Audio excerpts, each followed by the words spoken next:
Oh, I have a gift tree. Okay. Ta-da!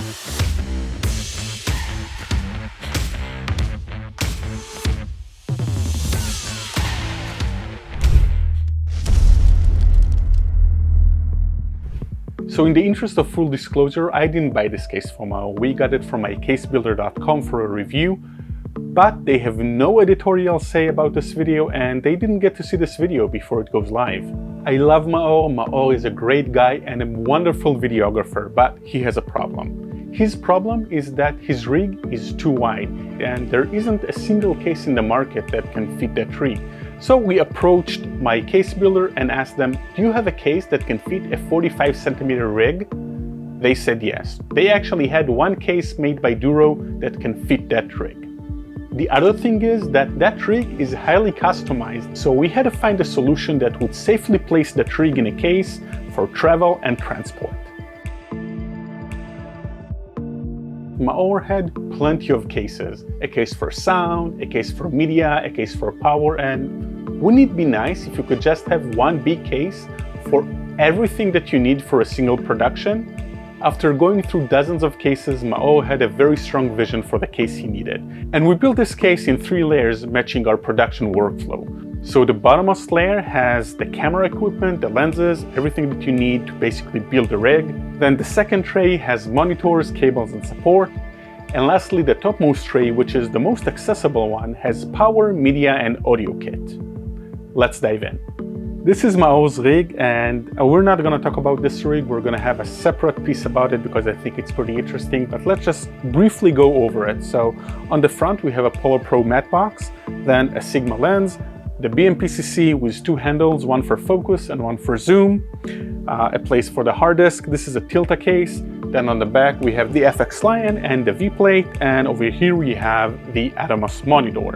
And as you can see, this is a sizable rig. It weighs around 6.5 kilos, and it's pretty wide and pretty long. And if you replace the Sigma lens with a Cine lens, then it becomes even longer.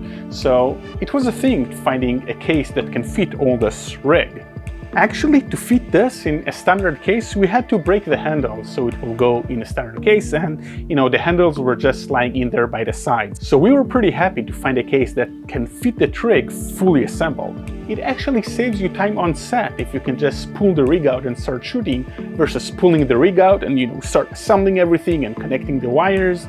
So let's look at the first layer of the case because it has some interesting features. First, you can see that we can fit the entire rig in the case. And this is a big case. It's about 75 centimeters long, over 48 centimeters wide, and about 39 centimeters tall without the lid.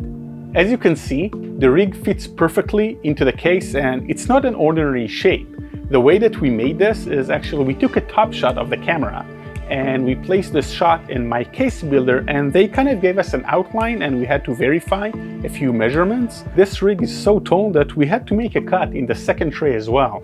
But then, it created the outline, and this is where the camera goes. Next to it, I have a couple of lenses, and they are in a weird shape with the step-up filter, so we had to put those little notches so you can pick up the lenses pretty easily.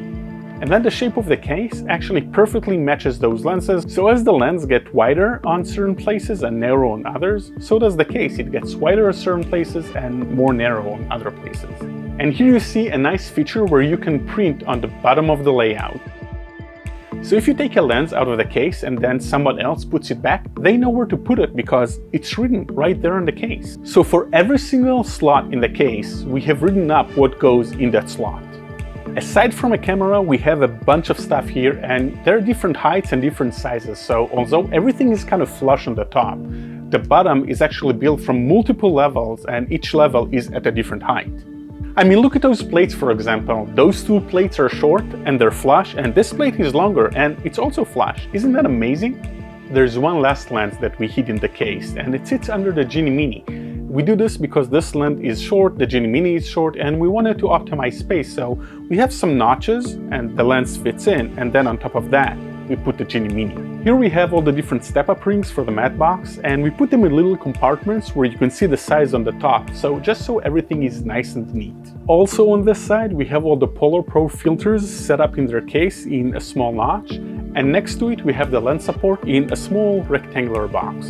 Next to this behemoth rig, the Fuji X Pro 3 looks so tiny, and we have it here. Underneath it we have a strobe, and again we're using the step mechanism to do so. And Maor is using this camera for scouting or for taking BTS footage, just for this little stuff where you don't need this heavy machinery. And there are also a couple of lenses and a place to store media cards. So if you look at the foam, you see there are 2 layers of foam.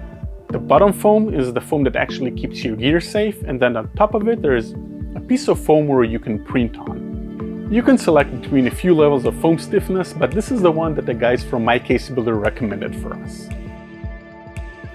That's the second tray, and we put things here that we usually use in the beginning of the production, and we don't need to worry about them anymore. The most obvious thing you can see on this tray is this huge intercut in the middle, and this is where the handle for the BMPCC goes. And after you've seen the rig on the first floor, you realized how much we need that space. So on this side we have what I would call the client side. We have our wireless HoloLens system along with a small client monitor. And here are all the antennas and the wires, and this is the power thing. You see we made an interesting cut here. This is the nucleus system. It actually has a pretty cool case, so we just took that case and made a square hole and we put it on this case. Here we have some of our BTS stuff. So there's a GoPro here, and I don't know if the camera can pick this up, but there's actually a little slot here that has the lens right here. Then we have some more GoPro accessories and a small speaker. We have 2 wrenches here, well, a wrench and a plier, so sometimes you need those. And the interesting thing is that the drawers here are flat, while, you know, for the JBL, for example, it's a deep pocket. Here's the funny thing. When we ordered this case, they told us that no matter how many slots you're making and how many depth, it costs the same. So there is an additional price if you order more trays, but per tray, I mean, go crazy. You can have as many of them as you want. This is the last and topmost tray of the case. And this is where we have all the stuff that we usually need to take and put back during a production. And as you can see, most of it is power. In the middle, we have a bunch of NPF batteries, and they're all exposed, so you can click and see if they're charged or not. On this side, we have a few chargers. So there's a 4-bay NPF, there's a universal charger, and a charger for the V-mounts. Also on this side, we have a multi-tool by SmallRig. We have 3 color-coded SSDs for the BMPCC. Then on this side, we have the audio kit.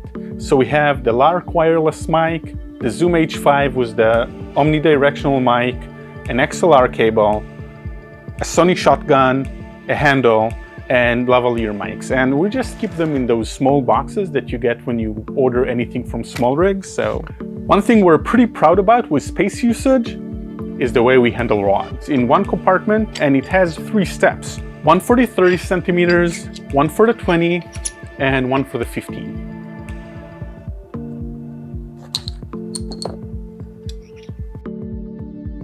When you create trays with My Case Builder, they put those nice handles on the side, so it's easy to pull out of the case. But we wanted something that is even easier or even more sturdy, and we put those 2 handles right here in the middle. And you can see that for some of those slots, you have plastic on the bottom, but for those 2, you can go all the way through. And this is a feature with My Case Builder. You can decide if you want to have a punched-through hole or have a plastic on the bottom. And just like with the other 2 trays, we have labels on the bottom so we know what goes where. The top of the case, the lid. The lid comes in various options. We opted for a smooth surface that we can print on, and we have our logo up there, as well as some contact details. Lastly, this is our own touch. We put 2 lighting units up there, so when we open the case in the dark, we can see what we're dealing with. This case weighs about 12 kilos. With all the gear and the foam, it goes all the way up to about 36 kilos, and that's a lot of kit. If you want to learn more about building your own case, head over to mycasebuilder.com, hit the like button, the share button, just hit all the buttons on the screen. I'm Udi Tirosh, and I'll be seeing you in the next video.